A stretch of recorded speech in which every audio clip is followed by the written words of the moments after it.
Hello everyone, it's Joe here. I didn't really have time this week to shoot a proper video, so I just reposted an old video from 2017 on discipline. Now, I wanted to add a couple of thoughts, so I thought I might as well just shoot a quick video without a lot of editing or anything like that, and then back to normal next week.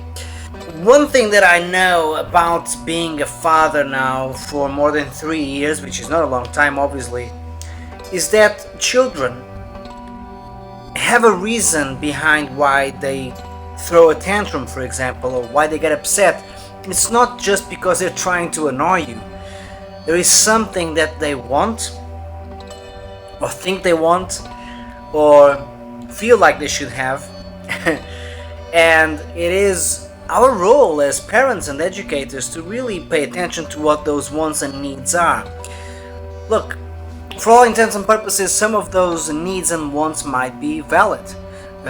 Just because they are younger, that doesn't make them necessarily less aware of themselves than you are of what they need.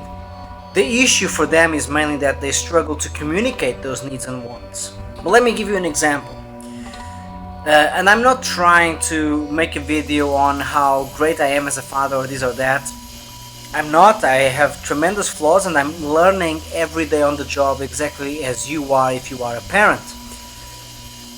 But since day one, and especially since my child started to talk, I realized that I could easily stop a tantrum from even happening by, first of all, diffusing the situation by talking calmly, gently, and ask the question, what's wrong? By asking that question, you are establishing rapport and communication. The child will sometimes not respond very well, but if that's what the child is used to, often that leads to a fine interaction.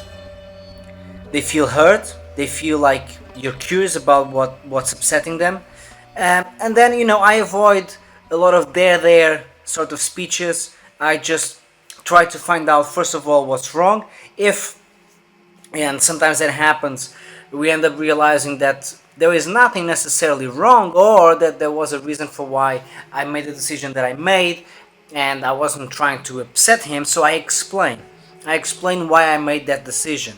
I tell my son that, look, daddy had to do this or say that or make you do this for this and that reason, and I'm really precise with the explanation. I always make sure that he understands it. So I ask him, literally I ask him, like, do you understand what I mean, why I did what I did? And then I ask him, can we try this again better?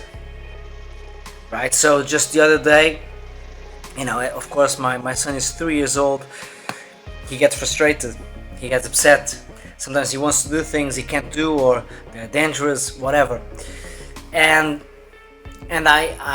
he was getting annoyed and frustrated, and I basically removed him from the situation physically. I picked him up, I held him, and I just took a few steps away from where the tantrum was about to start. And that immediately sort of led to a shift in environment in his head, in his mind. We were just literally just a couple of steps away from where we were before, but that the walking away from the situation, literally and metaphorically, works. And then I explained to him why I was, why we had to have a chat.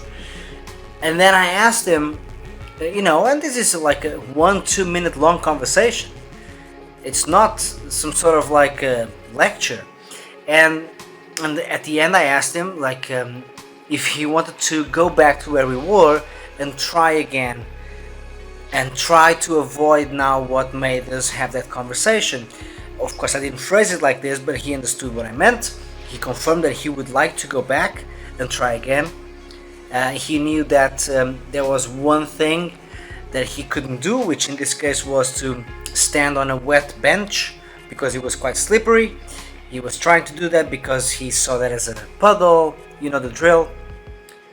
I asked him again, I confirmed, like, look, I'm going to let go of you, I'm not going to pick you up, I'm not going to grab you, I'm not going to do anything, as long as we don't break that rule. Let's not stand on the bench because it's wet. And I asked him, like, are you okay with that? Shall we go back and try again? He said yes. We went back, and guess what? No tantrum and no standing up on a wet bench. That is discipline. Punishment would have been to just tell him off, maybe shout at him. Some people believe in hitting, spanking. I don't necessarily do that. I don't even raise my voice at my son. It's never been necessary. So this is my take on discipline and why I believe that discipline and open communication, then just straight honesty, is the key to a great relationship, first and foremost between parents and children, but also to a great future and the notion of self-awareness that that child and future grown-up will develop, because these questions that I'm today asking him, hopefully he will be asking himself, to himself. That's it. Take care, guys. Good night.